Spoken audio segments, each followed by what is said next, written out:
मुंबई दक्षिण लोकसभा मतदारसंघ। मुंबई दक्षिण लोकसभा मतदारसंघामध्ये शिंदे गट शिवसेनेच्या यामिनी जाधव या उमेदवार असून उद्धव बाळासाहेब ठाकरे उद्धव सेना या गटाचे अरविंद सावंत हे उमेदवार आहेत। अरविंद सावंत हे अनेक वर्ष कामगार युनियनमध्ये होते। त्यांचं संघटन कौशल्य उत्तम प्रकारचं आहे आणि मतदारसंघावर त्यांची पूर्ण अशी छाप नाही आहे आणि मतदानासाठी ते पूर्णपणे संघटनेवर अवलंबून आहेत असं काही लोकांचं म्हणणं आहे। उलट यामिनी जाधव या शिंदे गटाच्या शिवसेनेच्या भायखळ्याचे आमदार आहेत, त्यामुळे त्यांचा जनतेशी चांगला संपर्क आहे। पण त्यांच्याकडं पक्ष सोडण्यापूर्वी पतीवर थोडे भ्रष्टाचाराचे आरोप झाले आणि पक्ष बदलल्यामुळे कार्यकर्ते नाराज झाले। या मुंबई दक्षिण मतदारसंघामध्ये वरळी, शिवडी, भायखळा, मलबार हिल, मुंबादेवी, कुलाबा हे मतदारसंघ येतात आणि या मतदारसंघात 52 ते 62 मध्ये सका पाटील, एस के पाटील हे निवडून आले। तर दुसऱ्याला अटीतटीच्या लढाईत जॉर्ज फर्नांडिस निवडून आले। 87 ते 84 रतनसिंह राजदा हे खासदार होते आणि मुरली देवराम हे 84, 91, 98, 2004 आणि 2009 मध्ये खासदार होते। जयंतीबेन मेहता या 96 आणि 1999 खासदार होत्या आणि अरविंद सावंत हे 2014 आणि 2019 खासदार होते आणि हेच खासदार आता हॅट्रिक करण्याच्या प्रयत्नामध्ये आहेत। या मतदारसंघामध्ये मुंबईचे Colaba, gate of India, Taj Mahal hotel, मंत्रालय कोर्ट, मलबार हिल, मुंबादेवी आणि अनेक असे उत्तम अशी प्रेक्षणीय स्थळं या भागामध्ये आहेत। बोरी बंदर म्हणजे छत्रपती शिवाजी महाराज टर्मिनस, चर्चगेट, त्यानंतर शेषराव वानखेडे स्टेडियम, मग सर्व भाग हा जो दक्षिण मुंबईमध्ये येतो हा अत्यंत पॉश आणि अतिशय स्वच्छ असा भाग आहे। DN रोड वगैरे म्हणजे सर्व प्रकारचे आमदार निवास यामध्ये सर्व प्रकारचे भाग येतात। आता कुलाबा या व मलबार हिल या भागामध्ये उद्योगपती, राजकीय लोक किंवा जे उच्चभ्रू लोक आहेत त्यांची वस्ती। या भागामध्ये मराठी व गुजराती मतदार आहे।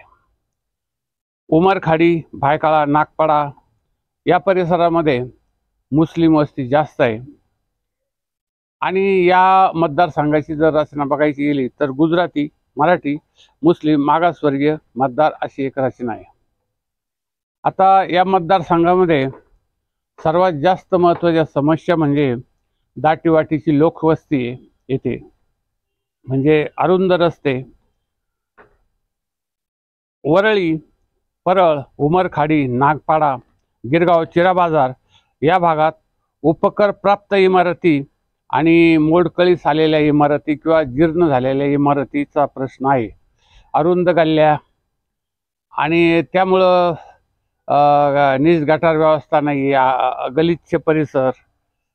तर हे या मतदारसंघामध्ये सर्वात महत्त्वाचे प्रश्न जुन्या मोडकळीस आलेल्या इमारती, अरुंद रस्ते, चाळींचा प्रश्न, ज्या चाळी आहेत त्या गल्ल्या आणि त्यामुळे साहजिकच वाहतुकीचा प्रश्न, रस्त्याचा वाहतूक कोंडी, रस्त्याचा प्रश्न हाही एक भाग या मतदारसंघामध्ये येतो।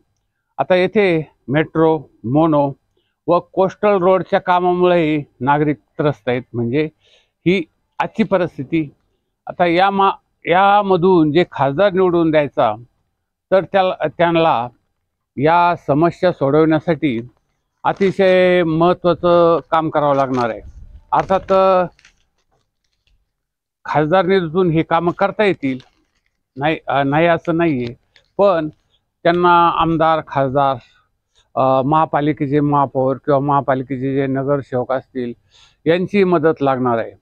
पण या सर्वांनी मिळून जर समजा एक चांगल्या पद्धतीचा प्लॅन तयार केला, विकासाचा प्लॅन तयार केला आणि या संदर्भामध्ये जर काही व्यवस्थितपणे अभ्यास करून हे प्रश्न सोडवण्यासाठी काय करता येईल याबाबत जर थोडंसं लोकांचंही मत विचारात घेतलं, तर त्यामधून हा परिसरही चांगल्या पद्धतीने व्यवस्थित होऊ शकतो आणि चांगल्या पद्धतीचा हा भाग होऊ शकतो। काही वस्ती गलिच्छ किंवा बाकाल जरी असली तरी ती सोडवण्यासाठी लोकसभेमध्ये या वस्तीच्या गलिच्छ वस्ती निर्मूलन किंवा झोपडपट्टी निर्मूलन हा जसा कायदा केला, तशाच पद्धतीचा जर कायदा या पद्धतीमध्ये जर केल्या किंवा जुन्या 100 वर्षाच्या, 200 वर्षाच्या, 150 वर्षाच्या ज्या इमारती आहेत त्या मोडकळीस आलेल्या आहे, पुढं या इमारतीमधून काही धोकादायक परिस्थिती पावसाळ्यामध्ये वा अन्य काळामध्ये उद्भवू शकते।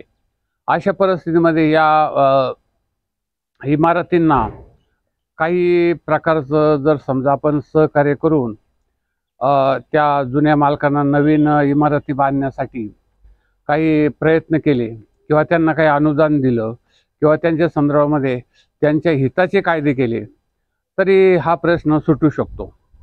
कारण मालक किंवा भाडेकरू हा जो प्रश्न आहे तो वर्षानुवर्षे तसाच भिजत पडलेला आहे, त्यावर कुणी कार्यवाही करत नाही आणि भाडेकरूंची संघटना पण नाही आहे किंवा मालकांची संघटना नाही आहे, प्रत्येकजण स्वतंत्रपणे आपापल्या पद्धतीने करतो। पण जुने वाड्यांचं पुनर्विकास किंवा जुन्या इमारतींचं पुनर्विकास जर करायचा असला तर त्यासाठी सेपरेट एक कायदा करून आणि सरकारने सहाय्य करून त्यासाठी सरकारी निधीतून त्यांना फंड देऊन, कारण ते लोक फार श्रीमंत आहेत आणि ते नवीन पुनर्विकास करू शकतील अशातला काही भाग नाही आहे। तेव्हा शहराचं सौंदर्य जर जपायचं असेल तर सरकारच्या मार्फत सरकारने त्यामध्ये पुढाकार घेऊन जसे तुम्ही एक घरकुल योजना राबवता तशी फ्लॅट नूतनीकरण योजना एक राबवली, तर समजा एखाद्या इमारतीमध्ये 15 फ्लॅट असतील तर 15 जणांना त्याचा फायदा होऊ शकतो। 15 आणि प्रत्येकाला 5-5 लाख रुपये दिले तर 15 पाहिजे 75 लाख रुपये उपलब्ध होतील आणि त्या सरकारमार्फत, आणि उरलेले पैसे अर्थात जे भाडेकरू किंवा इमारत मालक हे घालून त्या इमारतीचं पूर्ण नूतनीकरण करू शकतील असा एक प्रस्ताव किंवा कायदा जर केला तर तो प्रश्न सुटू शकतो।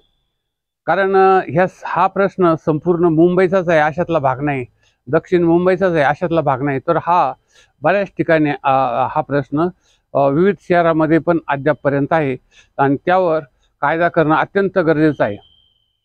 त्यानंतर अरुंद रस्ते जेव्हा ह्या इमारती बांधल्या जातील त्यावेळेस त्यांना थोडीशी स्पेस बाहेरची रस्त्याची 2-2, 4-4 फूट जागा सोडून परत हे नूतनीकरण केलं तर रस्ता व्यवस्थितपणे रुंद होऊ शकतो। साधारण 20 फूट 30 फूट रस्ते जे असतात अंतर्गत बोळातले ते चांगल्या पद्धतीने केले किंवा 1-2 गाड्या एका वेळेस जाऊ शकतील किंवा एकमेकाला क्रॉस करू शकतील अशा पद्धतीचं एक 20 फुटापर्यंतचे जर रस्ते केले किंवा 15 फूट 20 फूट जास्तीत जास्त काही ठिकाणी अपवादात्मक परिस्थितीमध्ये 15 फूट जर असे रस्ते केले तर गल्लीबोळातील जे वातावरण आहे ते चांगल्या पद्धतीचं होऊ शकेल। आता येथे दुसरा महत्त्वाचा प्रश्न आहे तो म्हणजे अतिक्रमणाचा। मी ह्या सर्वसामान्य उच्च वस्तीबद्दल बोलत आहे, उच्चभ्रू लोकांबद्दल बोलत नाही आहे। कारण मलबार हिल, कुलाबा या भागामध्ये अतिशय आलिशान व टोलेजंग इमारती आहेत, मोठमोठे रस्ते आहेत, DN रोड वगैरे सारख्या भागामध्ये DN रोड वगैरे सारख्या भागामध्ये किंवा ताजमहाल हॉटेल, इंडिया गेट वगैरे भागामध्ये प्रशस्त आणि चांगल्या पद्धतीचे रस्ते आणि स्वच्छता व्यवस्थित आहे. पण जो मागासलेला भाग या रस्त्यामध्ये आहे, या मतदारसंघामध्ये आहे, त्याविषयी आपण काही हे प्रश्न उपलब्ध करून ते कशा पद्धतीने सोडवले जातील हे महत्त्वाचं आहे. मग रस्त्याचा प्रश्न आहे, पाणी पुरवठ्याचा एक प्रश्न आहे. चांगल्या भागामध्ये चांगलं पाणी येतं, उच्चभ्रू वस्तीमध्ये पाण्याचा काही प्रश्न सहसा उद्भवत नाही. पण तोच प्रश्न ह्या जुन्या इमारती किंवा अरुंद रस्ते असलेल्या चाळी, झोपडपट्ट्या वगैरे भागामध्ये हा प्रश्न अतिशय महत्त्वाचा आहे. त्यानंतर लोकांचा आरोग्याचा प्रश्न आहे. आरोग्याचा प्रश्न सोडवण्यासाठी एक केंद्रामार्फत प्रत्येक मतदारसंघामध्ये, प्रत्येक विधानसभा मतदारसंघामध्ये किंवा पालिकेच्या एक माध्यमातून जवळचं जे येईल की साधारण 1 किलोमीटरच्या अंतरावर एक हॉस्पिटल असलं पाहिजे. आणि ते हॉस्पिटल असणं अतिशय गरजेची बाब आहे. ते करण्यासाठी खासदार, आमदार, नगरसेवक, महापौर या सर्वांचं सहकार्य असलं पाहिजे. आणि हे हॉस्पिटल पूर्णपणे साधारण एक 5 रुपये फी घेऊन, फक्त जास्त नाही घ्यायची, फक्त नॉमिनल सर्व प्रकारचे उपचार जर मोफत करणार असतील तर चांगल्या पद्धतीचं होतं. आता या मतदारसंघातील 2 वेळा खासदार झालेले, त्यांनी कशा पद्धतीचे कामं केले आहेत, किती विकास कामं केलेले आहेत, आणि नवीन आता या निवडणुकीत आश्वासनं तुम्हाला कशा पद्धतीने देतात आणि त्यामधल्या आश्वासनाची पूर्तता कशा पद्धतीने करतात हे महत्त्वाचं आहे. आता या यामिनी जाधव आहेत, या भायखळा जो एरिया आहे, तर हा जवळच बॉम्बे सेंट्रलचं तिथून एक STचा परिसर आहे, तेथेच पिला हाऊस किंवा एक राणीचा बाग, हा जो भाग आहे, हा भागही एक व्यवस्थितरित्या चांगल्या पद्धतीने विकसित केला गेला पाहिजे. आणि ही बखाल वस्ती जी असते ती जरा चांगल्या पद्धतीने सुधारणा करण्याचं काम यामध्ये करण्यास भरपूर वाव आहे. पण यासाठीही काही प्रयत्न केले गेले पाहिजे. आणि यासाठी सर्वात महत्त्वाची गोष्ट म्हणजे आर्थिक परिस्थिती आणि त्या लोकांची इच्छाशक्ती, याच्या बळावर हे लोक कार्य करू शकतात. नाही असं जर केलं तर मग बराचसा प्रश्न तसाच राहील आणि काही उपयोग होऊ शकणार नाही. आता या यामिनी जाधव या अरविंद सावंतला चांगल्या पद्धतीने टक्कर देऊ शकतील असा एक अंदाज आहे. कारण या दोन्हीमध्ये ह्या खासदाराचं 10 वर्षाचं काम लोकांनी बघितलेलं आहे. दुसरी गोष्ट, त्यानंतर यामिनी जाधव यांचं एक आमदारकीचं, भायखळ्याच्या आमदारकीचं काम बघितलेलं आहे. त्यामुळं लोक योग्य प्रकारे विचार करून कोणत्या उमेदवाराला मत देणार हे सर्वसाधारणपणे आपल्याला लगेच ठरवता येईल. जो जास्त कामाचा उमेदवार असेल, जो जास्त लोकांमध्ये परिचित असेल, लोकप्रिय आमदार असेल किंवा खासदार असेल, तर ही जी आमदार खासदाराची जी निवडणूक आहे, म्हणजे यामिनी जाधव या आमदार आणि अरविंद सावंत हे खासदार, तशी आमदार खासदाराची ही जी लढत आहे, ही लढत मोठी रंजकच आहे. आणि याचा निकाल जेव्हा लागेल तेव्हा काही आश्चर्यकारक अशा गोष्टी देखील, चमत्कारिक गोष्टी किंवा चमत्कारिक निकालही अशी लागण्याची शक्यता आहे. ATM न्यूज वर हे चॅनल आपण सबस्क्राईब करा आणि शेअर करा.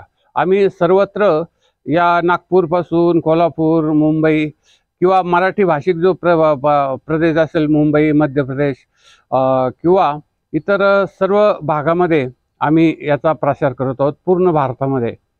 तेव्हा या चॅनलला जास्तीत जास्त सबस्क्राईब करा आणि शेअर करा. तसेच मतदानासाठी जास्तीत जास्तपणे बाहेर पडा, कारण परिस्थिती पावसाळ्याची आहे आणि पावसाळ्यामध्ये कधी एखाद्या वेळेस 20 मेला पाऊसही येऊ शकतो. तेव्हा जास्तीत जास्त लोकांनी आणि योग्य रीतीने मतदान करा आणि चांगला खासदार निवडून द्या. यासाठी एक आपणाला सर्वसामान्य या गोष्टी आपण लक्षात घेऊनच मतदान केले पाहिजे। कारण काही गोष्टी सुस्पष्ट बोलता येत नाहीत, बरेचसे असतात की याला मतदान करा त्याला मतदान करा असंही सांगता येत नाही।